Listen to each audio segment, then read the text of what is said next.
नमस्कार, हिंदी की वीडियो में आप सभी का स्वागत है। आज हम एक पाठ पढ़ेंगे जो कि एक निबंध है और इस निबंध का नाम है उपभोक्तावाद की संस्कृति। उपभोक्तावाद की संस्कृति नामक निबंध के निबंधकार या लेखक है श्यामाचरण दुबे जी। इस पाठ में उन्होंने हमारे समाज में मूल्यों में हो रही गिरावट और साथ ही साथ जो दिखावा बढ़ता जा रहा है उसके प्रति चिंता व्यक्त की है। तो आज इस पाठ को हम विस्तार से समझेंगे। आइए उससे पहले चर्चा करते हैं कि जीवन जीने के लिए आवश्यक संसाधन कौन से हैं और भौतिक सुख सुविधा के लिए जुटाए गए संसाधन कौन से हैं। तो जीवन जीने के लिए आवश्यक संसाधन हवा, पानी, भोजन, घर, ये सब हमें सुरक्षा प्रदान करते हैं। इसी तरीके से हमारे दैनिक जीवन में काम आने वाली बहुत सारी चीजें हैं, जैसे कि साबुन है, तेल है और साथ ही साथ परिधान है, हमारे कपड़े हैं। ये जरूरत की चीजें हैं, ये हमें जरूरी चाहिए। लेकिन कुछ चीजें ऐसी हैं जो कि हम भौतिक सुख सुविधा के लिए जुटाते हैं। आलीशान घर, महंगे कपड़े, महंगे फोन, इसी तरीके से हम ब्रांड के पीछे भागते हैं, या फिर महंगे सोफे, महंगे कालीन। तो ये सारी चीजें क्या हुई? भौतिक सुख सुविधा के लिए जुटाए गए संसाधन।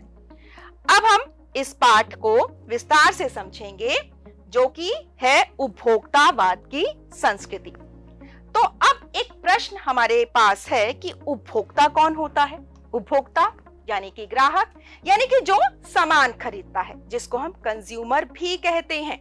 हमें सामान चाहिए, हम बाजार से सामान खरीद लाते हैं। चलिए, ठीक बात है। अब बात आती है उपभोक्तावाद की, कंज्यूमरिज्म की, यानी कि जो हम सामान बाजार से खरीद रहे हैं, कई बार हम दूसरों को प्रभावित करने के लिए खरीदते हैं महंगी चीजें, या दूसरों से आकर्षित होकर हम चीजें खरीदते हैं कि अगर उसके पास ये सामान है तो मेरे पास भी होना चाहिए, ज्यादा से ज्यादा चीजें होनी चाहिए, मैं दूसरों को प्रभावित कर सकूं।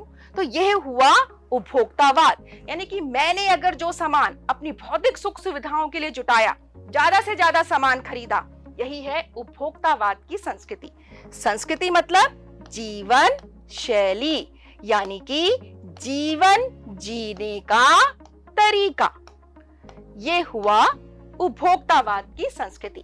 अब इसका मतलब क्या निकला कि यह एक ऐसी प्रवृत्ति है, यानी कि एक ऐसी आदत है जो इस विश्वास पर आधारित है कि अधिक उपभोग और अधिक वस्तुओं का स्वामी होने से ही अधिक खुशी और अधिक सुख मिलेगा। यानी मेरे पास ज्यादा से ज्यादा चीजें हों, यही चीजें हमें खुशी और सुख दे रहे हैं। तो यही संस्कृति है उपभोक्तावाद की संस्कृति। अब जब पाठ शुरू होता है तो लेखक किस बारे में बात करते हैं कि एक बदलाव आ रहा है हमारे समाज में, धीरे धीरे सब कुछ बदल रहा है। एक नई जीवन शैली अपना वर्चस्व स्थापित कर रही है, प्रधानता स्थापित कर रही है। उसके साथ आ रहा है एक नया जीवन दर्शन, उपभोक्तावाद का दर्शन। दर्शन मतलब यहाँ पर है विचारधारा, यानी कि एक ऐसी विचारधारा जो समाज के लगभग सभी लोगों द्वारा अपनाई जा रही है, तभी वह दर्शन कहलाएगी। उत्पादन बढ़ाने पर जोर है, चारों ओर यह उत्पादन आपके लिए है, आपके भोग के लिए है, आपके सुख के लिए है। और लेखक कहते हैं कि जाने अनजाने में इससे हमारे चरित्र में भी बदलाव आ रहा है। उपभोग सुख ही सबसे बड़ा सुख बन गया है। हम लोग यह समझने लगे हैं कि जितनी ज्यादा चीजें हमारे पास हैं, जितना भी भौतिक सुख सुविधाएं हैं, तभी हमारा जीवन श्रेष्ठ है। यानी कि समाज में बढ़ चढ़ कर के दिखावा करना ही हमारा प्रधान कर्म बन गया है। आगे इसको समझते हैं कि सुख की व्याख्या बदल गई है। यानी कि अगर सुख की व्याख्या बदल गई है तो पहले सुख की व्याख्या क्या थी? पहले सुख का मतलब था एक दूसरे की मदद करना, एक दूसरे के सुख दुख में काम आना, परिवार को महत्व देना। लेकिन अब थोड़ी से बदलाव आ रहा है कि अब आखिर सुख क्या है? अब सुख है बढ़ चढ़ करके दिखावा करना, अपनी प्रतिष्ठा को साबित करना, अधिक से अधिक सामान का होना। यही लोगों को सच्चा सुख और सच्ची खुशी प्रदान कर रहा है। विलासिता की सामग्रियों से बाजार भरा पड़ा है। तो देखिए, बाजार भी तैयार है विलासिता की सामग्रियों से, यानी कि जो चीजें हमारी सुख सुविधा को बढ़ा रही हैं, उनसे बाजार भी भरा हुआ है। इसके उदाहरण भी हमारे सामने प्रस्तुत हैं। टूथब्रश, टूथपेस्ट, माउथ वॉश, इन सब की हम बात करें तो आपने बहुत सारे विज्ञापन भी देखे होंगे। देखिए, टूथपेस्ट के लिए कि भाई ये जो टूथपेस्ट है ये हमारे दांतों को चमकीला बनाता है, तो ये मसूड़ों को मजबूत बनाता है, तो यह मुंह की दुर्गंध को हटाता है। अरे भाई, ये वाला टूथपेस्ट तो ऋषियों द्वारा स्वीकृत है। अरे इसमें तो मैजिक फॉर्मूला है। कितने कितने सारे विज्ञापन और कितनी कितनी सारी खूबियां सभी में। अब आगे चलते हैं। टूथब्रश की बात करें तो इसका रंग अलग है, इसकी बनावट अलग है, इसका आकार अलग है। ये आपके दांतों के लिए सबसे परफेक्ट है, सबसे जरूरी है। इसके बिना तो आपके दांत ही साफ नहीं होंगे। किस किस तरीके के विज्ञापन आते हैं। अब बात करते हैं माउथ वॉश की। अब तो माउथ वॉश की भी भरमार देखने को मिलेंगी। आफ्टर शेव और कोलोन तो बाद में बाजार में आए हैं। तो कहने का मतलब है कि अब पुरुष भी इस दौड़ में पीछे नहीं है। अब बात करते हैं साबुन की। साबुन के भी विज्ञापन आपने तरह तरह के देखे होंगे कि यह साबुन शरीर को तरोताजा रखता है, यह जर्म से सुरक्षा प्रदान करता है, साथ ही साथ यह साबुन तो ऐसा है जो पसीना ही नहीं आने देता। अरे ये तो बहुत ही खास साबुन है, ये सिने स्टार्स की पहली पसंद है। और आगे बढ़ते हैं, परफ्यूम की दुनिया में जाते हैं, सौंदर्य प्रसाधनों को देखते हैं, यानी कि जो मेकअप का जितना भी सामान होता है, अगर उसकी बात की जाए 40,000, 50,000, 30,000 के सौंदर्य प्रसाधन लोग खरीद रहे हैं सिर्फ अपने आप को प्रतिष्ठित करने के लिए।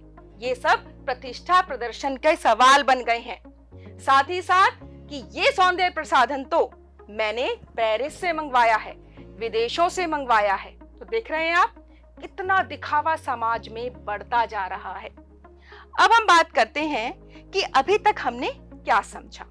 एक बात तो हमने समझी कि उपभोक्तावाद क्या है। ज्यादा से ज्यादा चीजों को खरीदना, समाज में अपनी हैसियत दिखाने के लिए, दिखावा करने के लिए, उसी को सच्चा सुख समझना। और साथ ही साथ हमने बात की कि यह एक नई जीवन शैली है, एक नया जीवन जीने का तरीका हो गया है, एक नया दर्शन बन गया है और पूरा समाज इसके पीछे भाग रहा है। दूसरी बात हमने की कि उपभोग का बाजार और फैशन की रंगीन दुनिया। अगर हम विज्ञापन देखें, अगर हम ब्रांड देखें, कितना कुछ बदलता जा रहा है। लोग कीमती ब्रांड के पीछे भाग रहे हैं कि ये तो मेरे पास इस ब्रांड का सामान है। और फैशन की भी कितनी दुनिया जो है वो रंगीन हो चुकी है। आइए अब पाठ में आगे बढ़ते हैं। तो ये तो सिर्फ बात फैशन तक सीमित नहीं है, वस्तु और परिधान की दुनिया में भी आइए। जगह जगह बुटीक खुल गए हैं, नए नए डिजाइन के परिधान बाजार में आ गए हैं। जैसे हर साल फैशन बदल रहा हो, नए नए परिधान, लोग बार बार उन परिधानों को नहीं पहनना चाहते। ये ट्रेंडी है, ये महंगे हैं। पिछले वर्ष के फैशन इस वर्ष शर्म की बात है। यह भी मानसिकता में आ गया है कि पिछले वर्ष के फैशन को रिपीट नहीं करना, भले ही वह कपड़े बिल्कुल नए रखे हों। तो यही है दिखावे की संस्कृति। घड़ी पहले समय दिखाती थी, यही काम लेना हो तो 5 में या 500 में या 400 में मिल जाएगी। हैसियत जताने के लिए आप 50-60 हजार से लाख 1.5 लाख की घड़ी भी ले सकते हैं। संगीत की समझ हो या नहीं, कीमती म्यूजिक सिस्टम जरूरी है। कोई बात नहीं यदि आप उसे ठीक तरह चला भी ना सके। तो देखा आपने, महंगी चीजों से भी हम दूसरों को जज कर रहे हैं, दूसरों के प्रति अपनी राय बना रहे हैं, और ऐसा सब एक दूसरे के साथ कर रहे हैं, जो कि पूरी तरह से गलत है। आइए अब हम देखते हैं कि जो यह संस्कृति है उसके हमारे समाज पर प्रभाव क्या हो रहे हैं, क्या बदलाव आ रहे हैं। सबसे पहले तो है कि 5 सितारा संस्कृति फल फूल रही है। आखिर कैसे हम प्रदर्शन पूर्ण जीवन शैली का हिस्सा बन रहे हैं और आम आदमी पर इस संस्कृति का क्या असर हो रहा है। बात करते हैं 5 सितारा संस्कृति का फैलाव। देखिए, 5 सितारा होटल तो बने ही बने, अब लोग दिखावे के लिए 5 सितारा अस्पताल और 5 सितारा स्कूल भी पसंद करने लगे हैं।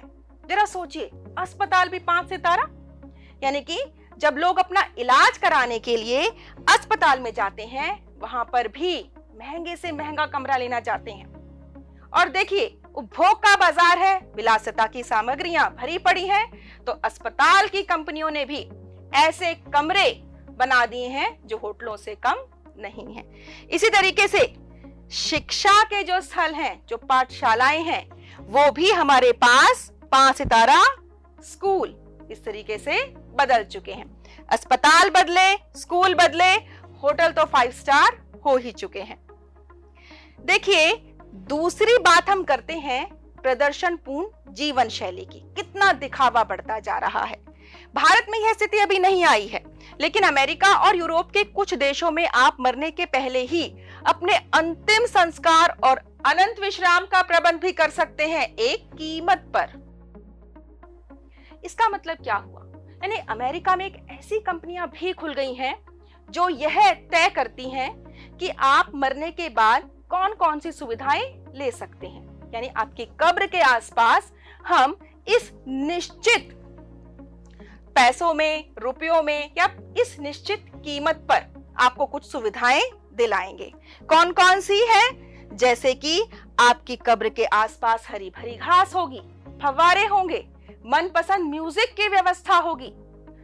जरा सोचिए, मरने के बाद कैसा जीवन, कैसा संसार, कैसी सुविधा, लेकिन लोग इन महंगी वस्तुओं, इन महंगे उपभोग के बाजार का हिस्सा बन रहे हैं। पहले से बुकिंग भी करा रहे हैं अपनी कब्र के लिए। यानी कि प्रतिष्ठा के अनेक रूप होते हैं, चाहे वह हास्यास्पद ही क्यों ना हो। अपने जीवन जीते जी नहीं, बल्कि जीवन के बाद का भी लोग प्रबंध कर रहे हैं। अब बात करते हैं कि इस जीवन शैली का आम आदमी पर क्या असर हो रहा है। ये तो हमने उपभोक्तावाद समाज की एक छोटी सी झलक देखी है। ये बहुत अमीर लोगों का समाज है, जिनके पास बहुत पैसा है, वह सब यह सुख सुविधाएं आराम से इनका उपभोग कर सकते हैं। यह विशिष्ट जन का समाज है। लेकिन दिक्कत कहां पर है? जो आम आदमी है, जो सामान्य जन भी है, वो उसको ललचाई निगाहों से देखते हैं। वह भी इस संस्कृति का हिस्सा बनते हैं। अब इसके लिए बैंक लोन, कर्ज और फिर ईएमआई पर महंगी महंगी चीजें खरीदते हैं, चाहे वो महंगी गाड़ी हो, चाहे वो महंगे फोन हो, चाहे वो महंगी घड़ी हो। इससे क्या होता है? बचत कुछ भी नहीं होती है और जेब खाली हो जाती है। यानी कि एक आम आदमी पर इस संस्कृति का यह असर हो रहा है कि वह चिंता और तनाव में उलझ रहा है। तो यह सारी हमने बात की उपभोक्तावाद की संस्कृति की। इसके हमारे समाज पर क्या प्रभाव हो रहे हैं। अब हम बात करते हैं कि अभ्यास कार्य आपको कौन कौन से प्रश्न करने हैं। उत्पादक कंपनी अपने उत्पाद में कुछ बदलाव लाकर उसे बाजार में नए रूप में क्यों प्रस्तुत करती है? विचार कीजिए। हर बार वह कहती है कि यह अब पहले से बेहतर, इसके अंदर आ गई है अब नमक की शक्ति। तो इस तरीके से अपने उत्पाद को बदलकर कई बार पैकेट बदल दिया जाता है। इसका सबसे बड़ा कारण क्या है कि जो कंपनी है वो अपने उत्पाद में कुछ बदलाव लेकर के आती है। इस पर जरूर विचार कीजिए। वह कौन से तरीके हैं जिनके द्वारा उत्पादक कंपनी अपने उत्पाद की बिक्री को बढ़ाती है? आप भी स्वयं कुछ विचार कीजिएगा। कई बार सेल लग जाती है, कई बार एक के साथ एक चीज मुफ्त मिलती है। ऐसा क्यों होता है? जरूर विचार कीजिए। कोई वस्तु हमारे लिए उपयोगी हो ना हो, लेकिन टीवी पर विज्ञापन देखकर हम उसे खरीदने के लिए अवश्य लालायित होते हैं। क्यों? ये बहुविज्ञापित चीजों का हम पर क्या असर होता है, इस पर भी विचार कीजिए। आप विचार कीजिए और लिखिए। मैं लेती हूं आप सबसे विदा। धन्यवाद।